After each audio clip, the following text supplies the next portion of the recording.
আসসালামু আলাইকুম রহমতুল্লাহি ওয়া বারাকাতুহু। আমার আইডিটা ফেক, কিন্তু আমি মানুষটা রিয়েল। আমার নাম তানিয়া আক্তার। আমি হাবিবুর রহমান মিসবাহ চতুর্থ স্ত্রী, আহমদ বিন মিসবাহ আম্মু।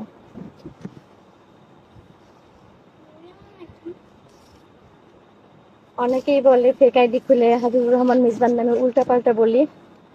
আমি মোটেই উল্টাপাল্টা বলি না, আমি যেটা বলি সেটা ঠিকই বলি এবং সত্য বলি।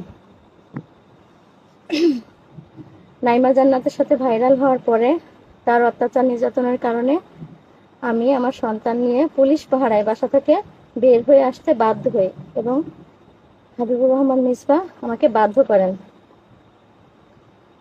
আমাকে তাড়িয়ে দিয়ে তিনি নাইমা জান্নাতের সংসার প্রতিষ্ঠিত করতে চান এবং তাকে হ্যাপি করতে চান।